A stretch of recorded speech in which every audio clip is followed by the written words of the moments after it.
favorite film is awful.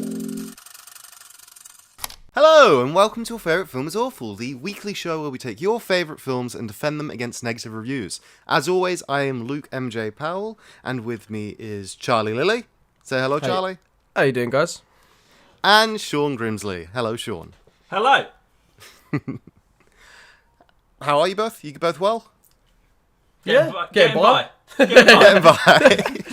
Yep. Good stuff. So, if you've seen the title, today we're doing the 2021 Nobody. I know this is a visual, well, it's a visual and a audio medium, but how about you guys do rock, paper, scissors to find out who's doing the plot today? Oh, a little Rochambeau. Okay, I see. Okay. Rochambeau. Right. Best of three or No, one and done. One. Best of Just one. Okay. You ready? Rock, paper, scissors. Rock, paper, scissors. Rock, paper, scissors. Somebody stop being rock. You can't both 3 times in a row Should be we rock. flip a There's Should too we leave it much to Dwayne chance? Johnson I in think- our Yeah, blood, that's baby. the first. Should we flip a coin? No, we can do it. We can We do go. it. We Go go. on. Okay. Ready? Right. Rock, paper, scissors. Hey! Charlie, I feel like you nominated yourself there, I did, so yeah. what's the plot of I'm going to Nobody? be doing this all day. Both Right. being the rock. Jesus. Continue. Right. What's the plot? So the plot of Nobody is essentially what would you say, a guy played by Bob Odenkirk, who's, your normal average Joe, has a normal family of 2 kids, a nuclear family, and he gets a bit fed up one day. He gets burgled into and gets a bit fed up one day and decides to protect this lady on a bus, which by beating up some goons, and which means it turns out they're Russians. They're Russian always are. gangsters. Those And pesky Russians. now he's in trouble with these Russian gangsters. But don't worry, ladies and gentlemen, because this man might have a bit of a, a bit of a shady dark past. past himself. Yeah. Mm. So there you go. Splendid as always. Literally stuttered all the way through that. But No, it's the glazed look in your eyes. You just forget the entire film as soon as you're asked yeah, as to soon as you put it at the point, give I the was plot. just like, It is beautiful. Okay, so our first review comes from Jacob G. It's a half star.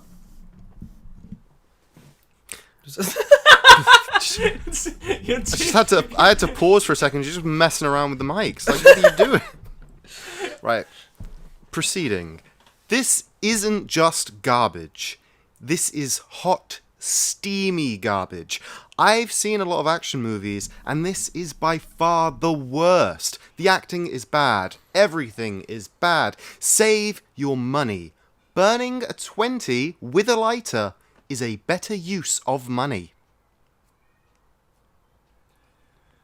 I mean, 20 American dollars is at least, like, what is that, £17 in England? It And is. I wouldn't throw £17 down the drain instead of watching this movie. I'd pay £17 to watch this movie again. 100%. Again! Oh, Again. I actually did. I saw it on the Monday, and I went and saw it again on the Tuesday. Correct, sir. How it Correct should be behaviour. done. in your classic multi-viewing way of life. Yes, I do think it's weird that this person thinks that the action's shit, because for me, it's not. First of all, it's 90 minutes, so it's very difficult to hate this movie. It flies by, and it's just non-stop fun from start to finish. It doesn't really take a moment to slow down in that sense. I feel like, personally. I feel like maybe the opening is a little slower I guess so. than yeah. a lot of But once it people gets would going, want. But I don't think it's any less slow than the opening of John Wick. Like, No, I yeah. feel like that moves equally as quickly. I agree. And, it does something quite cool at the beginning, which I really liked, which is that montage. Like, it just drops you into that montage of his life. And it's bold, because it really could not... there's a chance that could get really monotonous and Yeah. not work. But Yeah. I think they did a really good job of, like, reading from the page of... I don't know if you guys have seen the TV show called The Leftovers. Yes, I've seen a couple of But there's an episode in season 2 which opens with an incredibly long montage, and it's just ridiculously good at what you think you've seen montage Done to death, yeah. done to death, and then you find a fresh way. Okay. And I feel like this is the best way I've seen it done since that episode, and it felt almost like a little nod to anybody that has watched The Leftovers to go, I've lifted this. What would you think about Parasite, the montage in Parasite? Oh, that's true, actually. Yeah. I thought that was very good. That was also very good, yeah. That was very good. I need to watch that Leftovers thing. No, man, you need to watch The Leftovers. It's really good. But I can at least appreciate the pacing at the front potentially taking a little bit too long for someone to get into this. Yeah. But for me, once that payoff of once he makes that switch and decides to do something about it, it is non-stop and it's really fun. Definitely. And I think that's why I kind of disagree with the fact that I guess it is the slowest at the start, but how slow that start is so quick compared to other openings to other movies. To me, like you said, it's a montage. They just cut to. Yeah, I feel like in other films we might have spent a bit more time with each of those scenes. Instead, they're like, nah, they'll get the point. We put it all in a montage that he's stuck in his kind of daily loop, ruts, yes, if you will, the grind, the rat race, if you will. But I thought it was interesting because this was something they actually added later. Originally, it was going to start with the burglary. Oh, really? Yeah. Oh, okay. But they wanted to add that in, which I like because I think it adds to his character more. And I think as we go into this, I think it deals a bit more with sort of masculinity and stuff. I think as we go further into it. But yeah, I think it's really interesting. But yeah, no, I wouldn't say boring at all. Like Sean said, as soon as it gets going, as soon as the reveal happens of who this guy is, and also what I liked about it, I don't know about what you guys thought from the trailer, it felt like it was going to be. I guess spoilers ahead, everyone knows that anyway. I thought it was going to be, he gets burgled. It's the kind of, but then I guess that is John Wick otherwise, isn't it? Yeah, if he snaps because of the burglary, then I mean it is still even though it can't escape it. It's written by the same guy that wrote John Wick. It's still John Wick. The structure, the plotting, it's almost identical. The humour, the lighting. I rewatched the trailer today for anticipation of this because I watched the film a couple of days ago.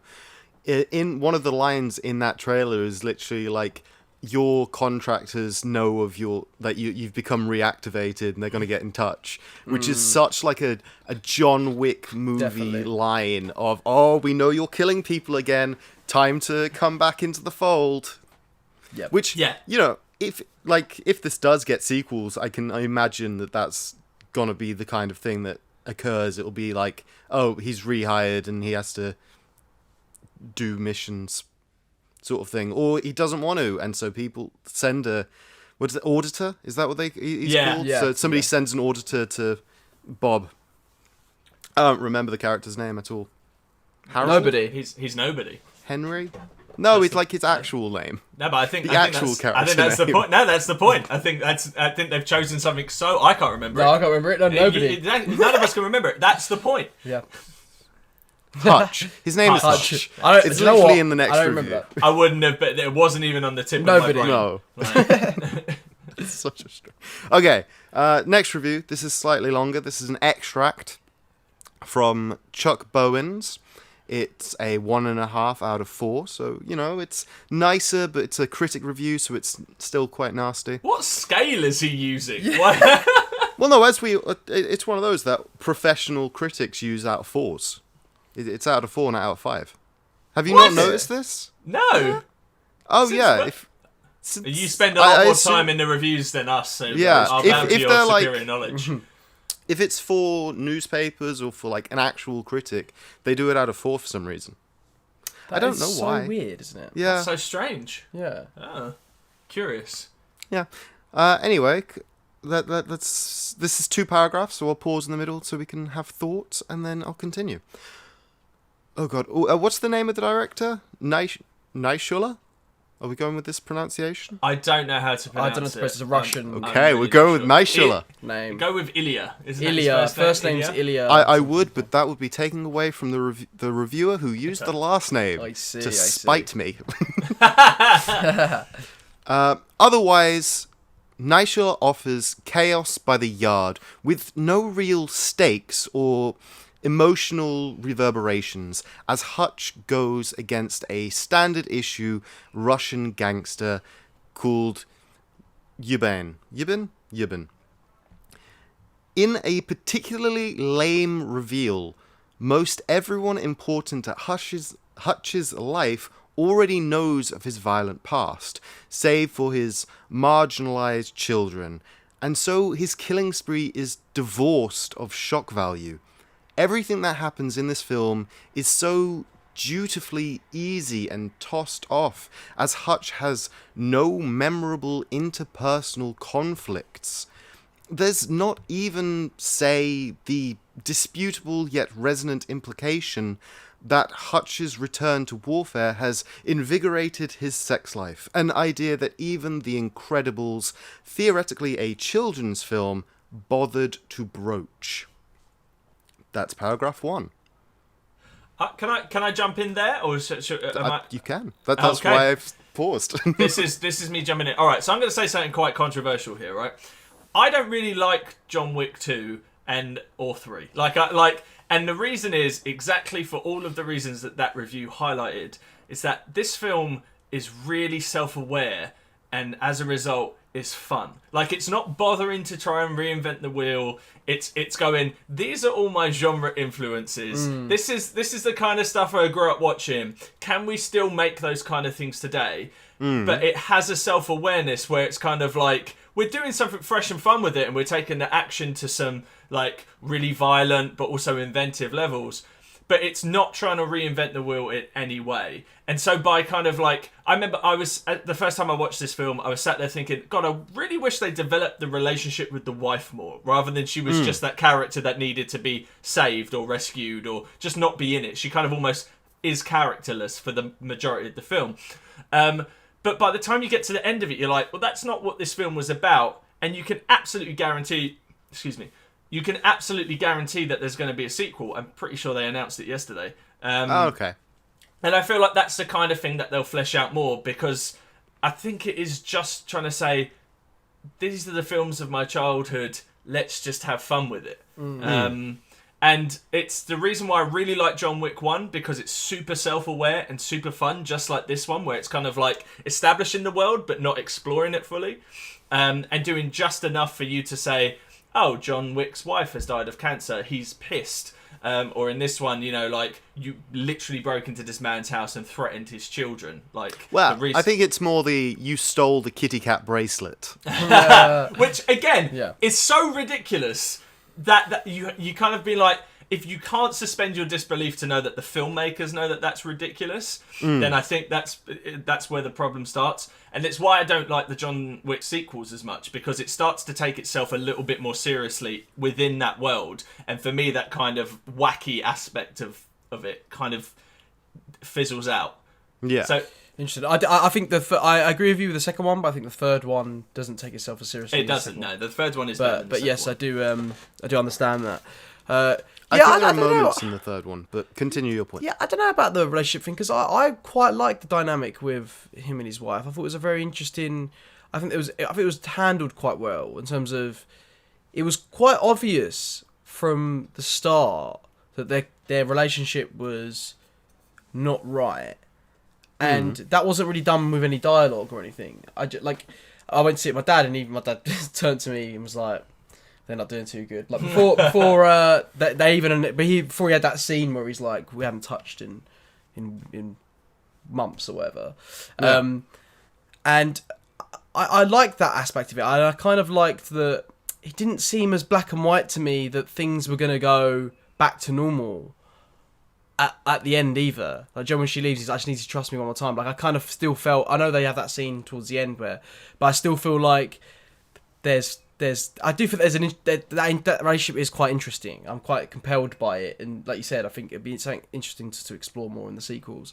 But yeah, I guess, you know, there isn't as many character moments as this person might have liked, but I do think that it gives you enough little beats, like with the daughter when she comes and lays and sits with him. the night of the robbery, and she's like, "Oh, you'll protect me," and the way the relationship with the son and the dad, I thought was interesting in that, you know, he kind of doesn't think his dad's cool. He thinks he's a bit of a lame-o, doesn't he?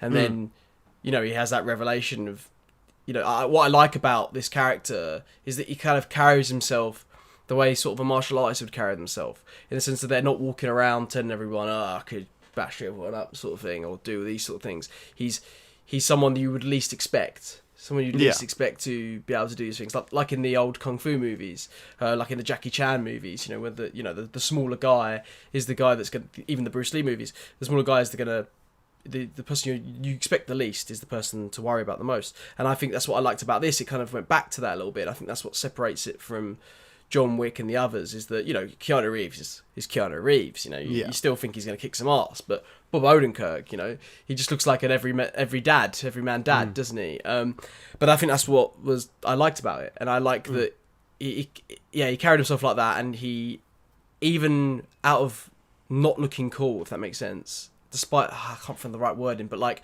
even like, he could look cool in front of his son by going like, "Oh, I know, I actually did all the stuff, and you could do a project on me," but like, no, he just buries it. He knows it's not clever, it's not cool. And I think that's reflected even further with the neighbours, when he's like, "Oh, look, if they would have come into my house, there'd been some good exercise." Like, do you know what I mean? And like, it's like, I thought there was a truth to that. Do you know what I mean? Of like, there's a masculinity issue there, and I thought it was very interesting in that everyone knows someone like that neighbour, but really they're never really the type of person, as my man Jay-Z says, you know, loud as a motorbike, wouldn't break a grape, wouldn't bust a grape in a fruit fight. And I think that's what sums up. Whereas, you know, he keeps himself collected, calm, and he means business underneath it all. I thought that was very interesting. It's an interesting choice to have him not break at the break-in. It creates an interesting dynamic whereby, when he finally does break, that they really have to deliver on the punches, because if it's not there, what else is going to happen? Because what you get a sense of by delaying it is he's very aware of the consequence. Like, you can see in that montage that he hates living his life like this, and he's living a lie. But you get a sense, that he's doing it for some greater purpose. And I don't even think this film fully explores that. You know, it's like what you said. It's like they're going to do the John Wick thing of like, "Oh, we heard you're killing again. Come back into," and they hint at it as well when he goes to that. Is it the barber shop? The barber. And it's like they've got this. It's just like when John Wick went to what's the hotel called? The hotel. Let's just call it the hotel. Yeah, the hotel. Oh, it's going to bug me. Oh, it's going to annoy me. Because it's got a Oh, specific man. name, isn't it? It's so annoying. The Continental. Continental. Continental. There we go. Hang on. So it's like when John Wick goes to the... You can No, we don't edit it. You're going to find that edit point. It's like when John Wick goes to Continental, you get just enough where you're like, "Oh, I really want to explore that." But that's what the sequels are for. That's what the sequels Well, that's are what's for. interesting, because they're supposed to be doing the Continental TV show. They are. So I wonder if they will merge. It feels like they're gonna. I mean... Nobody in John Wick. It's not beneath Colstead. Yeah, no, and I like him as well. Yeah, like, this is the thing. I've listened to many interviews with him, and there's a really good one, the Q&A with Jeff Goldsmith that he's on, and he just talks about like how he's just a kid living in this big like box where play box where people are just letting him do whatever he wants with the toys, and because he didn't get career success, I think he was 41 when John Wick hit, and that was like the first thing he'd ever really like managed to get produced. You're right. He's still just like totally enamored with the idea that this is actually his life and he gets to do this, and you just kind of be like, have fun, just because I'm still having fun. I went from watching what you're making. Yeah, like 100%. No, I agree with that whole. I like that he held off and waited for the bus moment. It kind of had that aspect of, he knew, like you said, the lie is better than the reality, even though he gets that thrill from it. The lie, he has to keep this lie going, his life, that is his life, because he knows the consequences are going to affect his family and affect everything. But I like that his decision, the reason why he gets in trouble is ultimately out of a decision that he doesn't need to make, but he wants to make it because there's something in him that aspect, that very primal aspect of, you know, what he did before, how he misses that. There's a part of him that's still there that he's been burying, and he's seen that. I just thought that was I think that was a really interesting way to do it, almost in a kind of Fight Club sense. Do you know what I mean? In terms of how it deals with masculinity, in terms of it's seen more as a way to relieve tension than like punching someone and getting into a fight than it is kind of act of hate in a weird way. If Well, that makes sense, it's that classic thing. I think this is where I initially had that issue with the wife character. It's like she's almost. It's such a male focused narrative. Yeah. Of the man has to do something to become himself. Like he's hiding something. You know, in other narratives you see that as the man's having the affair, or you know, the man has a secret life, or whatever it may be. And there's this almost like built-in expectation that the woman has to just accept it, that the man has to go on this journey.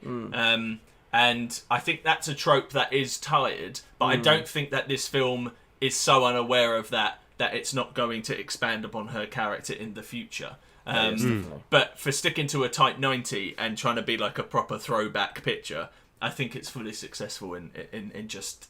I think it's allowed to do that because it's so fun. Exactly, it is so fun. And they said they didn't like the villain, but I thought the villain was perfect for the character of Nobody. He's someone else that you don't expect to be as ruthless as what he is, and I think I like that as like the flip side to him. I also thought what I thought was cool was the first time we introduced to him in that one long sort of reference to the Copacabana take, where he's you know, he drunkenly swerves the car around and then, you know, gets out the car all in the one take, and it goes in and you think, what's he gonna do? He's gonna shoot people up? No, he goes up and sings karaoke. Thought that was brilliant. And then after that you're like, who's this guy? And then, you know, you see the big other Russian dude looking at him, and he has to try and prove himself, and he smacks him with that glass. And I just thought that whole sequence I thought was a great way of establishing who this guy is, in pretty much one shot. But also establishing the rules of this universe. Yeah. You know,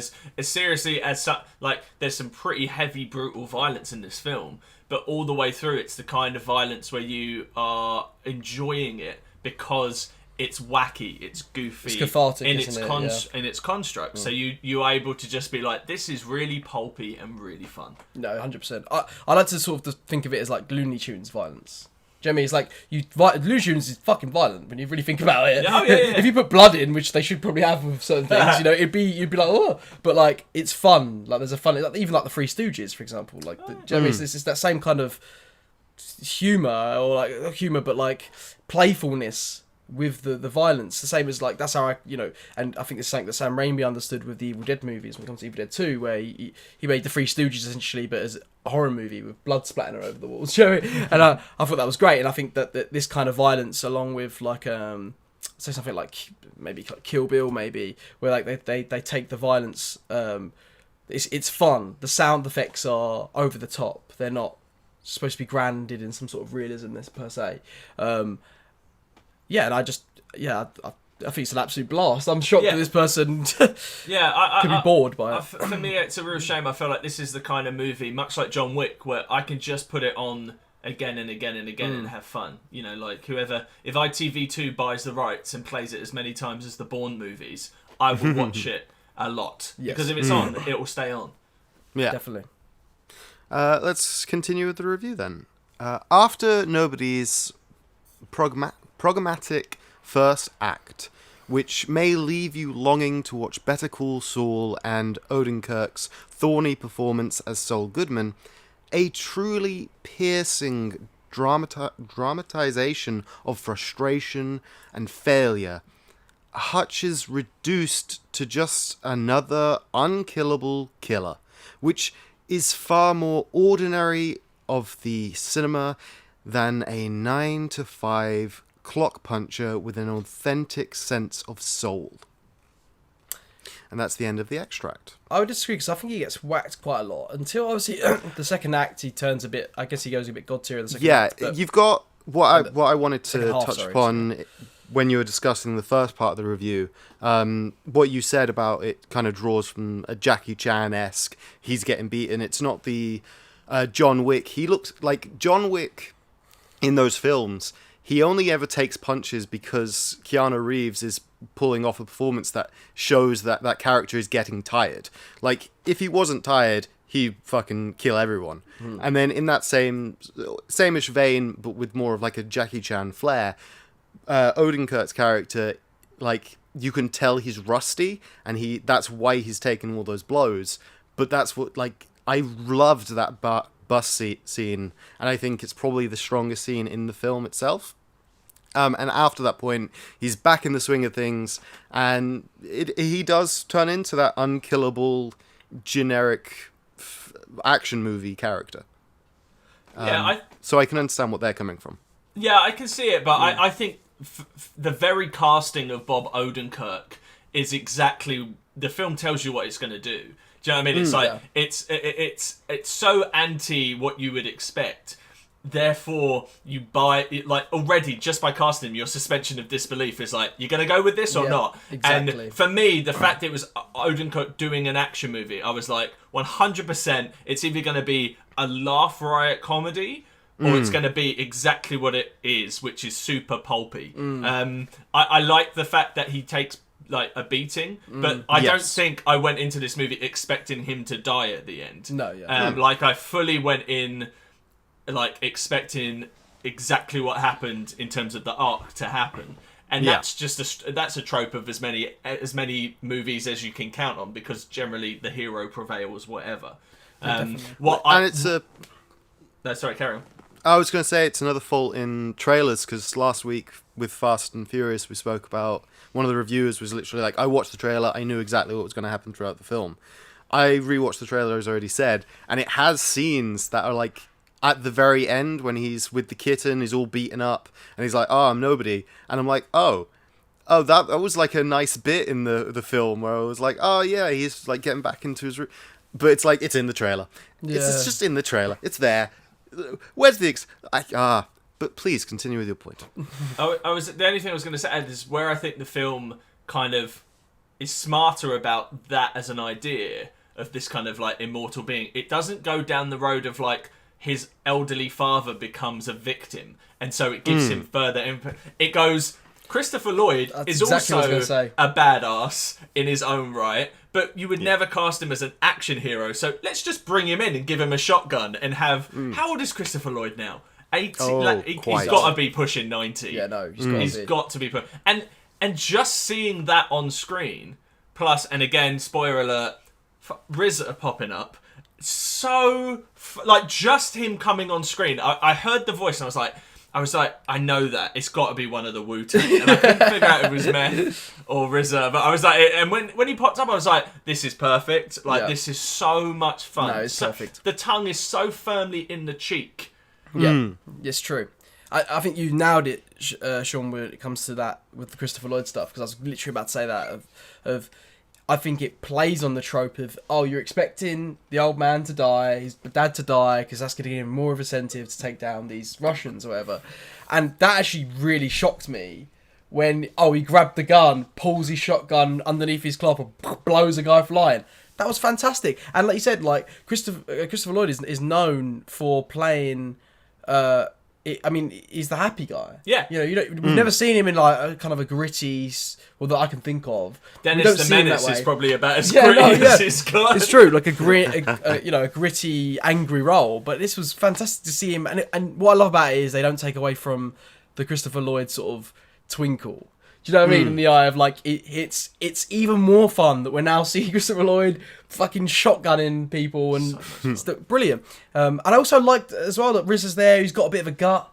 They're all just retired dudes that have still got it. I thought that was brilliant. I absolutely loved that. It's almost an anti-action film. Yes, yeah. It's also delivering in the action. In that, whilst delivering it like tenfold. Like the final sequence, which is essentially Home Alone, is fantastic. And I was watching it and thinking, why didn't this same idea work in Skyfall? Skyfall, yeah. And it's like, because like for me, one of the worst sequences in a Bond film that I've ever seen. And it's because it knows it's got a self-awareness to it that it can have fun. Yeah.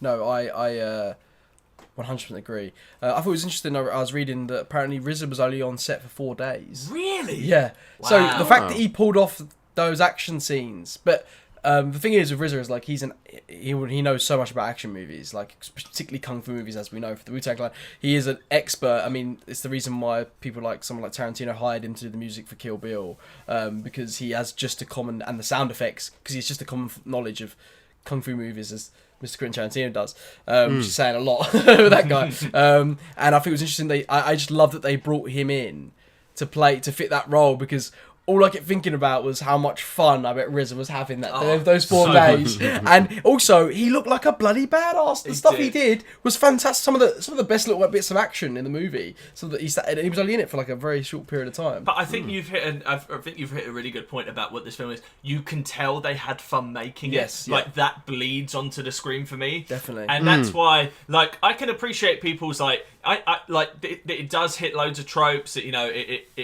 and I could see some people walking out of that being like, I didn't enjoy that because of that. But the thing that I personally found unescapable was just how much fun bled onto the screen of them making it. Yeah, it doesn't try to be, like you said, Sean, at the start. It doesn't try to be something it's not. Yeah. And through that, it allows you to just have fun with it. It's not trying to be, you know what I mean? It's not necessarily trying to be John Wick, even though, you know, it's got a lot of similar beats to it. It's just out there to just give you a good time, and that's exactly what I had, so... Yeah, fair enough. However, Yeah. Dominic, with a 5-star review, disagrees, obviously, because it's a 5-star review. Read something a while ago about how a big part of right-wing culture, especially among gun owners, is the desire to be able to kill people in response to slights. Like, I wish somebody would give me a reason. And then adding to the list of acceptable reasons until everything is fair game. Until if someone upsets you in the slightest, it is a valid justification to murder them. This is that. Just constant, direct affirmation that you're not a man unless you take every justifiable opportunity to hurt people, marketed directly towards your white dad. Not into it. Honestly, totally fair opinion. I agree with it. 100%. They're not wrong, but I think there becomes that distinction where it's like, why do you not like it in this film, but you can put up with it in the 100,000 others that have come before it? I'm not saying we can't look at the cycle and say, is there another story to be told? But, you know, story is driven by conflict. And one of the ways in which you get an audience on side with a character is that you build up a relationship with someone that they trust, and then you take it away from them so you sympathise with them and you understand their vengeance. That is a recognisable story construct for the ages. And it doesn't have to be action. That happens. That's the very premise of a rom-com. They get together, we fall in love with them, then they fall apart, and by the end, we hope they get back together again. That's the same logic as a vengeance storyline. Why you can accept it in one movie over than another, I think we'd have to dive deeper into that person's review necessarily. Yeah, I mean, I feel like the fact that it is kind of that, it does paint a picture of emasculation, beta male as bad, and that alpha violence good, to the point where, like, the cause, as we've already said, is just that he beats up some mafia guys that he had no real reason to do. If he was playing that beta role, he would have gotten off the bus, hopefully brought the other girl and just let them fuck around on the bus with alcohol. And hopefully just get everyone else off. That would be like the ideal way to deal with that situation. But of course, this is an action movie, and so he does take that masculine equals violence approach to, hey, I'm gonna fuck you all up, sort of thing. So I can see it, and it's kind of the directness that it addresses that. Like in other movies, I don't feel like I've had the film be like, I'm done being a beta, I'm gonna go kill people now. Yeah, I guess I don't necessarily agree with that, because I think that I felt like it pointed out more of a problem with society for me than promoting it, like with the guy who he works with, and he gives him the gun, doesn't he? He's kind of a bit like awkward with it. He's kind of like, oh, I don't really want this because of the danger that comes with it. From him, all we know is because of what he can do when he has this gun in his hand. But I feel like it frowns upon those people who think they're quote unquote sort of alphas. You know what I mean? The dudes that have got the guns, the next door neighbour who thinks he can take out, but in reality, you know, it's all for show. Do you know what I mean? And I do agree with that. Like I said, I do kind of agree with that. But like that review. But like Sean said, I think you can't really have a problem with this if you're gonna, you know, love watching, you know, Terminator 2 or something. Do you know what I mean? Something that, you know, whatever. But the issue there is that we don't know anything about Dominic. This person, that is the issue. Like this could be like across the board sort of issue. Yeah, it's true. Definitely. One thing I will say that I think this film does do very well is it has that wonderful scene where Bob Odenkirk goes, "I've destroyed the Obelisk. Like, you can leave now. You can get out." He goes to the principal. It's like, you don't have to be the bad guy anymore because you don't even like it. You can do whatever you want. I was like, there's a great version of this movie where that guy walks away, and whoever comes next is like someone comes after him from that. Like, there is that version of the movie, and I genuinely think that's probably what the plot of the next one will be. But just to have that scene, the film recognises that it's trying to say this isn't the only option. Like, I think that the awakening of Bob Odenkirk's character is more of a statement of you have to be true to yourself. If you're trying to be someone that you are not, particularly with the relationship with his family, then you are just going to kill whatever it is that you're trying to protect. Whereas if you're honest and open, which I think ultimately that's my takeaway from his kind of turn, if you want to analyse it that deeply, you can become the person. And that whoever it is that you're trying to protect, they get a say in it as well. And I think that's really important. Yes, and I mean, also agree that, you know, he's definitely got a choice. He's given 100%. A choice. And yeah, he gets away with it, but like it still looks like a pain in the arse. And he's still got a lot of problems, and I still think it gives you the consequences of that. So it shows you that like this is still a stressful thing and you definitely shouldn't do this. It's even difficult for this superhero-esque main protagonist that we have going on who can do it all. Do you know what I mean? I never feel like it shied away from pointing out that what he was doing was wrong. Do you know what I mean? Even though you're having fun with it, it's still showing you like he definitely has a choice to walk off this bus now or do these things, but no, he kind of wants to because he's something that's been hidden inside him. To highlight that and what I felt kind of went against almost what Sean was just saying is the fact that the next scene after giving him the choice is Hutch in his car basically being like, come on, please, come on, I want to fight. It'd be like agreeing to a peace treaty whilst wearing knuckle dusters. It's that type of energy which kind of supersedes it. I guarantee you, if we can get Kolstad to watch this, he will put a peace treaty meeting with someone wearing knuckle dusters in the next one into John. He's not doing the Wicks, is he? Into Nobody too. Nobody's. No, yeah, definitely, 100%. Fair enough. Okay, so the next review is a 1 out of 5 from Zachary. It's quite a simple one, really, but I want to venture into that subject matter, so that's why I've chosen it. Generic action movie should have been on Amazon or Netflix, a fake John Wick. It can't be a fake John Wick if the guy that invented John Wick conceived of it. Yeah. I mean, look, I disagree with the Netflix. I think this is actually good enough that it deserves to be released. Yes. I think if it had come out on Netflix, it would have done incredibly well regardless, or Amazon, whatever. But I'm really glad it got a cinema release, especially this year. I actually think it's good. Like, it is. There are so many middle of the road action films that get cinema releases. That don't deserve them. That should have that deserve a much smaller screen release. This deserved to be on the big screen. As far as I'm aware, it's done quite well. It's been hugely successful, and personally, I think it deserves it because it is John Wick. But it knows it. Like, it's not trying to say we're not this. If anything, it's going. But you like John Wick? The guy that wrote this wrote this. Yeah. And still has enough of a enough of a different spin on it for me, and it's not. And what else I quite liked, I feel like we haven't pointed out yet that I really really liked, which was after the burglary, he goes to the house, doesn't he, to retrieve the Kit Kat bracelet. Yeah. And then we see that these people, are trying to steal from people's houses because they're trying to look after their child. Yeah, they're just trying to survive. And I really like that because I think it's critiquing sort of the health system in America for one, and also showing kind of not in an Austin Powers way, but in a sense that these people have lives, in like Austin Powers when he's they kill the people, and then it got to their families. The steamroller. He's like a kid, yeah, exactly. But I like that we showed that we saw these people that burgled that we hated a minute ago, and then 1 minute we was like, why didn't he whack him? And then we're like, oh, he kind of he knew that there wasn't any bullets in the gun. He knew he wasn't. He was only going to be hurting people for the sake of hurting it. He didn't need to do that.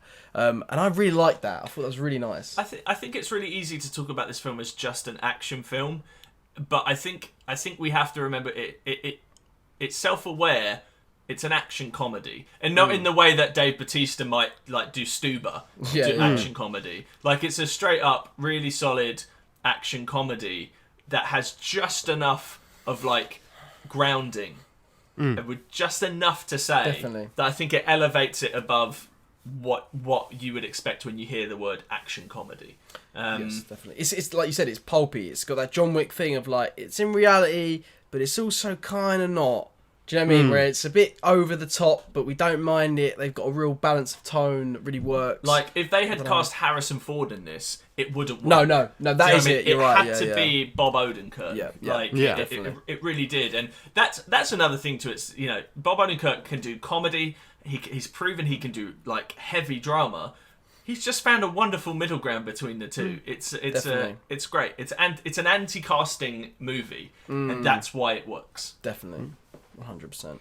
Yeah. What time are we at? Yeah, let's squeeze in one more. So this is from Tony Alexander. It's a half star. A film which in time... What? A film which in time to come... Oh, I'm just failing at reading. A film which in time to come will demonstrate the effect the digital age has had on people's attention span. This film has zero character arc, zero message. It is essentially an empty vessel whose walls comprise of 4 high-octane action sequences. It's not that it shouldn't exist, it should. With so much action, it's just so very, very dull. I think if the movie tried to do what this person wanted from it, I think we'd all be complaining about how it was trying to do more than what it is. I think if it tried to push a meaning or a purpose or something, it would kind of defeat the point of the movie, which is we're just gonna make a fun, kick-ass, fucking 80s action movie almost. You know what I mean? Where the times where we just made action movies and they were just fun and we didn't have any sort of agenda to it. Do you know what I'm saying? And I think if it did try to do that, it would have failed, in my opinion. I don't think it would have. I think it would have lost its fun and what separates it from John Wick for me. Okay. Yeah. And to add to that, I we live in the world now where every action blockbuster, the final sequence has to be the end of the world being saved. And we really did reach peak with that with Thanos. He's literally wiped out half of the population. Yeah. It's this film, and this is why things like John Wick have become successful.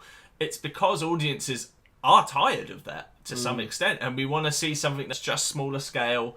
Because I don't know what the budget for this film was, but I can't imagine it was a great deal. It was probably equal to John Wick, but maybe a little less because Keanu probably commands a slightly bigger budget. But regardless, the constraint of it all is where you can have fun with it.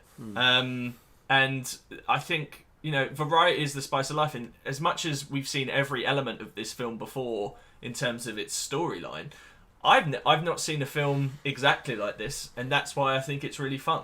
And ultimately, that's my review of this movie. It's fun. Yeah. No. Like, I would happily show this to my mum and I think she'd understand why it's fun. Like, she'd laugh at the humour. She'd recognise, Christopher Lloyd and say, "Oh, look, it's Samuel L. Jackson," because that's how bad with knowing who actors are. But she would still. I think she would understand and have fun with it. Yeah. God, calling out your mom on the podcast. What's that? Listen, That's why you subscribe to your mother. I watched the whole of The Matrix on VHS in 1999 with that woman, and at the end of it, she went, "Oh, Brad Pitt was really good in that." It's a true story. It's a true story. That's brilliant. Love it. Okay. Brilliant. Well, I feel that's a good place to kind of tail off into whether, like, the question of the episode: is nobody awful? Like, on a yes, no. Oh no, I feel like this isn't a poll, so we can have a scale of between awesome and awful and different ends. Where does it sit for you guys? Like, how close to perfect awesomeness is it? I mean, it's to me, it's on the awesome scale, if you will. It's good fun.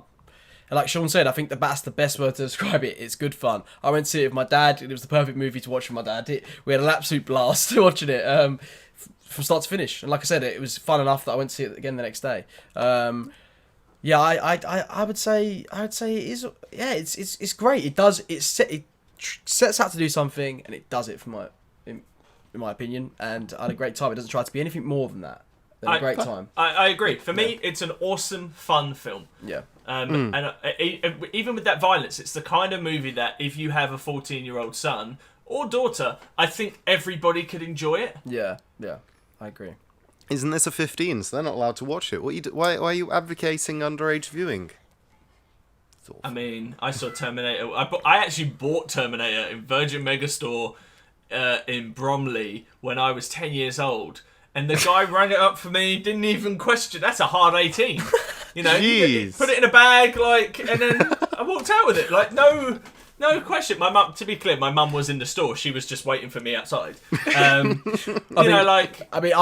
something to add on to Oh, how that. times have changed. My aunt, she once stuck me in a dark bloody room in the living room at night and was like, "Oh, here, watch Zack Snyder's remake of The Dawn of the Dead." Stuck in there. I'm about 11, right? I'd never seen a horror movie before. My parents didn't let me at the time. But she stuck it on and she went upstairs. I was like, "Where are you going?" She went, "Oh no, it's too scary for me. I can't watch it." And I was like, "What do you mean?" I was like, "What do you mean?" And scared the shit out of me. I had a great time. That's why I have that film kind of has a. Yeah, I mean, I think it's one of those things. My parents sat down with me before I watched Terminator and Terminator 2, and they just went, "Now, there are some scenes in this movie. There's a bit where Arnold cuts his skin and rips it off his arm. It's all make-believe. They have special effects, it's makeup, and just enjoy it. Nobody got hurt. And it's like, I do believe to some extent, I think there are other movies that I would be more hesitant. We've covered kids on this podcast. Yeah. I don't think I would want to show that to my 12-year-old. Definitely not. But No. that deals with social issues that are real to them. Yeah. I'm not going to see a robot cutting and ripping its fake skin off. That's time travel from the past. There's a suspension of disbelief where those things cross over, I think. I mean, hey, we don't know what the future holds. Or do we? Or do we? Dun dun dun dun. For me, it does sit on the awesome scale. So in the monochromatic awesome or awful, it is awesome, but it is low on that scale. It's one of those that you switch your brain off and you watch it and you enjoy it. Afterwards, you think about it and go, why did everyone hype it up? I would have enjoyed it more with less hype, sort of thing. That's not the film's fault. That's not the film's fault. It's the people's fault. Society as a whole. So, listen up, you people that voted leave. Those people that voted Tory. Oh, we're getting political. Calm down. None of You're this. the same people that have ruined this. Oh no! Luke. I will not let this stand. Oh no! Old man Sean's staring at the clouds again. Oh, Okay. no. What are we up to? Yeah, no, it's good. It is Bridge good. Farm remembers. Okay, right. Now that that's out of the way, we all think it's awesome. Give it a watch. Yeah. Okay, you're in a film restaurant. This is the main Film course. It's restaurant beautiful. sounds Wow. fantastic. They're serving right? celluloid. Serving film. It's all on reels, and you got to eat that up like pasta. It'll be beautiful. This is the main course. You don't get a choice. This is the main course. What are you choosing to go with your meal? It can be something to contrast or complement. Basically, I'm trying to say, what would you double bill this with? But I'm trying to add a unique spin to the experience. Okay. I think we could cancel the John Wick. Oh yeah, Let's say John Wick. Yeah, John I feel like that's too close. For me, I stumbled into this earlier, and it took a lot not to say it out loud. But I would totally double bill this with A History of Violence, the David Cronenberg movie. That's a good because choice. it was the review a where very you were good like choice. the person. I think it was when Charlie said like, if we gave the people what they wanted in this movie, it'd be an entirely different movie. I think that movie is A History of Violence. Yep, spot on. So for me, if you want to to double bill them, I think they sit right next to each other, and I love them both. And I think it's really interesting that A History of Violence is the one that is based on a comic book. that is whereas true. this one feels more like a comic book to That me. is so That true. exists in like a kind of like a Garth Ennis kind of way. That's a fantastic choice. And there was me, I was sitting there going, I got the best one, man. And then you just splashed it, you beat it. That was way better. That's so much better. That's a great Well, what's double yours? bill. I was thinking Falling Down. Oh, you I was stole thinking my Falling pick. Down. Well, you're on the same wavelength. Same Yeah. wavelength. It's a great choice. Yeah, I think Falling It Down is. and I think, Nobody again, Regret. that's a film that actually deals with the social issues of, like, angry men Yep. picking up weapons and dealing with it. I think it's really interesting that my dad, who is the kind of guy that I know of, I've only seen 2 movies at the cinema with my dad, and that was Apollo 13 and Saving Private Ryan. And even during, like, Apollo 13, he leant over and was just like, well, that bit's inaccurate, they got that bit wrong.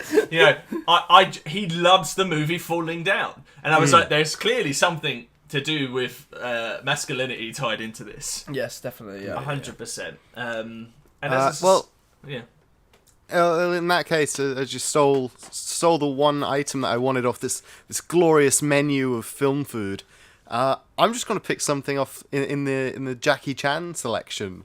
Really, I can't Sounds even good to pick me. which one. Just anything, anything Jackie Chan. Put on Mr. Nice Guy. I remember that from my childhood VHS copy. Oh, the Shanghai Night, The Shanghai tuxedo. Noon. Shanghai Night Noon, yeah. Yeah, make it a triple bill. Just Shanghai Night, then this, and then Shanghai Noon. I would like I to don't even know if they're the right I'd order. like to see Richard Linklater do a third one of those Shanghai movies and call it Shanghai Before Midnight. And it's just Owen Wilson and Jackie Chan walking In a around drama. some European country having a conversation. I'm all for It would be beautiful. Right, I feel like we've naturally come to an end. Sean, thank you for being here. Plug your things again. Where can people find you? You can find me at Sean Grimsey Films on Instagram, and that's also the name of my website. If you require any filming, editing, live streaming services, I offer those for money, and sometimes for free if you're my friend and I like what you're doing.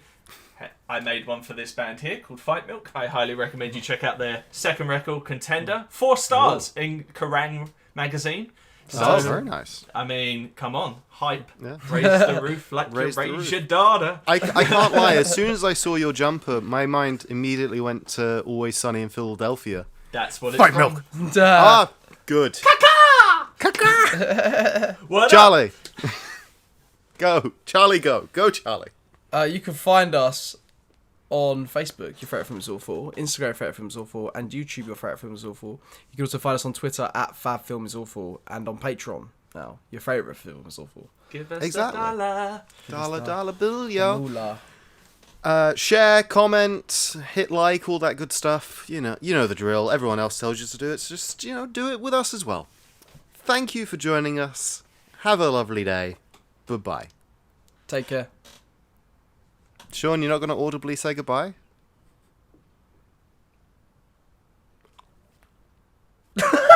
I fully thought you froze, you bastard! Perfect. Keep that in. You bastard! Say goodbye! Goodbye. Ta-ta. Cheerio. Cut. Au revoir. Shoshana.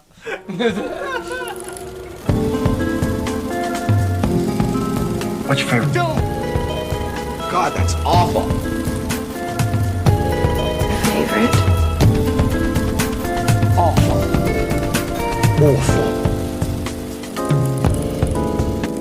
Your favorite film? Awful.